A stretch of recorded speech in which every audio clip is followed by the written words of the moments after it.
నీవు నాకుండునట్లు, అంటే ఎల్ల కాలము శాశ్వత కాలము నీవు నాకుండునట్లు. ఎవరిని ఉద్దేశించి మాట్లాడుతున్నాడు అని అంటే తన ప్రజలైన ఇశ్రాయేలీయులను ఉద్దేశించి హోషేయ ప్రవక్త ద్వారా దేవుడు మాట్లాడుతూ ఉన్నాడు. ఇదిగో నేను మిమ్మల్ని ఏర్పరచుకున్నాను, మీరు నా ఉద్దేశములో ఉన్నారు, మీరు నా ప్రణాళికలో నా చిత్తములో మీరు ఉన్నారు, కాబట్టి మీరు నాకు నిత్యము ఉంటున్నట్లుగా నీతిని బట్టి నేను మిమ్మల్ని చేర్చుకుంటున్నాను, నా కనికరమును బట్టి మిమ్మల్ని చేర్చుకుంటున్నాను, నా దయను బట్టి మిమ్మల్ని చేర్చుకుంటున్నాను అని ఇశ్రాయేలు ప్రజలను ఉద్దేశించి దేవుడు మాట్లాడుతూ ఉన్నాడు. ఏమండి, మీకు అర్థమవుతుంది నా మాటలు? అర్థమవుతున్న వాళ్ళు చేతులు ఎత్తండి. జాగ్రత్త గమనించండి. ఇశ్రాయేలు ప్రజలను ఉద్దేశించి మాట్లాడుతున్నాడు. దేవుడు తన ప్రజలైన ఇశ్రాయేలులలో పాపము చేసి తప్పిపోయి చెరసాలలో ఉన్నటువంటి వారికి ప్రవక్త ద్వారా ఒక గొప్ప ఊరటను దేవుడు ఇస్తూ మాట్లాడుతూ ఉన్నాడు. వాళ్ళలో వారి మంచితనాన్ని బట్టి కాకుండా, వాళ్ళ యోగ్యతను బట్టి కాకుండా, వాళ్ళ అర్హతను బట్టి కాకుండా, వాళ్ళ పనులను బట్టి కాకుండా, దేవుని మంచితనాన్ని బట్టి, దేవుని నీతిని బట్టి, దేవుని కనికరాన్ని బట్టి, దేవుని దయాదాక్షిణ్యములను బట్టి నిన్ను ప్రదానము చేసుకుంటాను అని దేవుడు మాట్లాడుతూ ఉన్నాడు. ప్రేమిన వాళ్ళరా, జాగ్రత్త గమనించండి. యేసుక్రీస్తు ప్రభువు కూడా మన కొరకు చేసింది ఇదే. బాగా అర్థం చేసుకోండి. యేసు ప్రభువు కూడా మన కొరకు చేసింది ఇదే.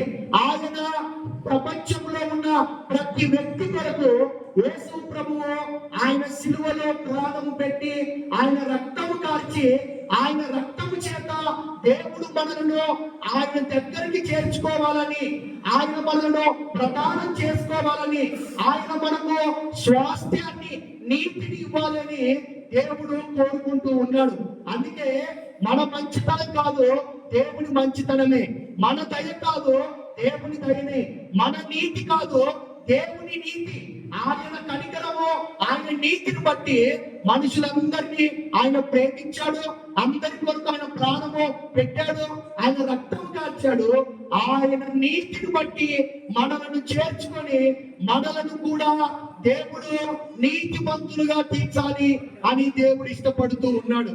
కాబట్టి ప్రేమైన వాళ్ళరా, ఈ ప్రధాన కార్యక్రమంలో దేవుడు మనందరితో మాట్లాడుతున్న ఒక శుభవర్తమైన మంచి మాట ఏంటంటే, యేసుక్రీస్తు ప్రభువు మన కొరకు చనిపోయాడు, మన పాపముల నిమిత్తం చనిపోయాడు, ఆయన తిరిగి లేచాడు. ఆయన యందు విశ్వాసం ఉంచిన వారందరినీ కూడా దేవుడు నీతిమంతులుగా తీరుస్తున్నాడు, పరిశుద్ధులుగా తీరుస్తున్నాడు. కాబట్టి ఎవరైతే యేసు ప్రభు నా కొరకు చనిపోయాడు, తిరిగి లేచాడు, ఆయన రక్తం వలన నేను కడగబడ్డాను, నేను నీతిమంతునిగా తీర్చబడ్డాను, నేను పరిశుద్ధునిగా తీర్చబడ్డాను అని ఎవరైతే నమ్ముతున్నారో వాళ్ళు కూడా రక్షించబడి దేవునికి అనగా క్రీస్తుకు మనం ప్రదానము చేయబడిన వారిగా ఉన్నాము అనే సత్యము మనం అర్థం చేసుకోవాలి. ఇప్పుడు జరుగుతున్నది ఏంటండి? అందరూ చెప్పాలి. ఇప్పుడు జరుగుతున్నది ఏంటి? గట్టిగా చెప్పండి. జరుగుతున్నది ఏంటి? ఎంగేజ్మెంట్, ప్రధానము. దీని తర్వాత ఏముంటది? వివాహం ఉంటది. అలాగే రక్షించబడిన మనలందరినీ కూడా దేవుడు ఏం చేసుకున్నాడంట? ప్రదానం చేసుకున్నాడంట. ప్రకటన గ్రంథం 19వ అధ్యాయంలో గొర్రెపిల్ల వివాహోత్సవము జరగబడుతుంది. అప్పుడు సంఘాన్ని దేవుడు తీసుకుంటాడు. ఇప్పుడు ప్రధానము ఎలా జరిగింది అంటే, ఒకరికి ఒకరు మీరు గమనిస్తే ఆదికాండం 24వ అధ్యాయంలో ఇస్సాకు కొరకు దేవుడు ఒక అమ్మాయిని వెతకడానికి ఎలియాజరును పంపిస్తాడు.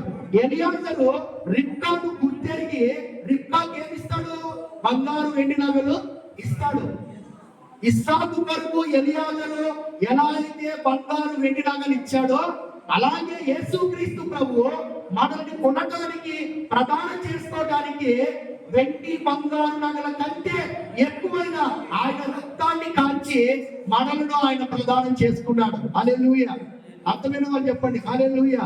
కాబట్టి ప్రేమిన వాళ్ళ ఆయన యేసుక్రీస్తు ప్రభు మనల్ని చేర్చుకోవడానికి ఆయన నీతి, ఆయన మంచితనమే కారణం, కానీ మన మంచితనం కాదు, మన క్రియలు కాదు, మన అర్హత కాదు అనే సత్యము ఈ ప్రధాన కార్యక్రమంలోకి చేరువచ్చిన మీరందరూ కూడా తెలుసుకోవాలని, అర్థం చేసుకోవాలని నేను మనవి చేస్తూ ఈ కొద్ది మాటలు నేను ముగిస్తూ ఉన్నాను.